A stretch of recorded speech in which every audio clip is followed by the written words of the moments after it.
উপদেষ্টা এবং স্বাস্থ্য উপদেষ্টার নিকট আমরা আমাদের স্মারকলিপি জমা দিয়েছিলাম। এখন পর্যন্ত আমাদের যে যৌক্তিক এবং ন্যায্য দাবি, আমরা যে 3 বছর ডিপ্লোমা করার পরে, এইচএসসির পরে কিন্তু আমরা 3 বছর ডিপ্লোমা করার পরে 6 মাস ইন্টার্নশিপ করছি, এবং এরপরে আমরা আমাদের যে ন্যায্য অধিকার, আমরা ডিগ্রি সমমান চাচ্ছি, সেই অধিকার আদায়ের লক্ষ্যে আপনারা জানেন যে গতকাল বিএনএমসি বাংলাদেশ ও মিডওয়াইফারি কাউন্সিলের সামনে আমাদের শান্তিপূর্ণভাবে অবস্থানরত যে আমাদের নার্সিং শিক্ষার্থীরা ছিল তাদের উপরে বিনা কারণে পুলিশ লাঠিচার্জ করে।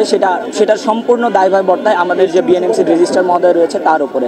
এখন আমরা উক্ত ঘটনাকে কেন্দ্র করে আমাদের কেন্দ্র কমিটি থেকে কর্মসূচি ঘোষণা করা হয়েছে সারা বাংলাদেশে।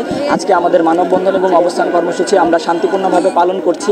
আমরা চাই না যে আমাদের যেই স্বাস্থ্য খাত, আমরা নার্স, আমরা সকলকে সেবা দান করছি, আমরা হসপিটালে সবাইকে নিরলসভাবে সেবা প্রদান করছি, সেই নার্সদের উপরে লাঠিচার্জ করা হয়েছে। আমরা আমাদের ন্যায্য অধিকার, জনদুর্ভোগ মুক্ত একটি আন্দোলন নিয়ে, জনদুর্ভোগ মুক্ত একটি র্যালি নিয়ে আমরা আজকে আমাদের পাবনার শহীদ চত্বরে অবস্থান নিয়েছি।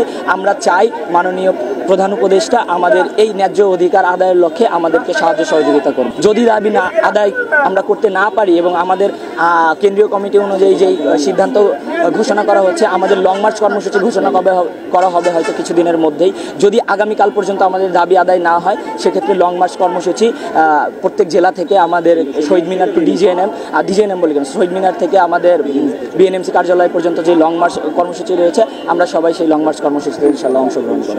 কালকে আমাদের কর্মসূচি ছিল বিএনএমসি বরাবর আমাদের যে ন্যায্য বা যৌক্তিক দাবি, সেটা নিয়ে আমাদের সকল ইন্টার্ন নার্স এবং সকল নার্সিং শিক্ষার্থীরা সেখানে গিয়েছিল সেই যৌক্তিক দাবির জন্য।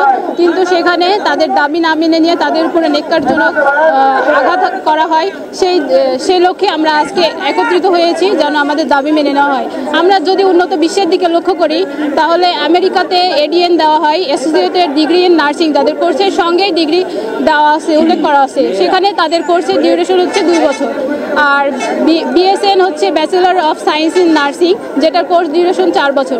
তাহলে আমাদের বাংলাদেশে যেখানে আমরা ডিপ্লোমাতে 3 বছর থিওরিটিক্যাল প্লাস ক্লিনিক্যাল প্র্যাকটিস করে থাকি, পাশাপাশি 6 মাস ইন্টার্নশিপ করি, তাহলে আমাদের কেন ডিগ্রি কোর্স দেওয়া হবে না?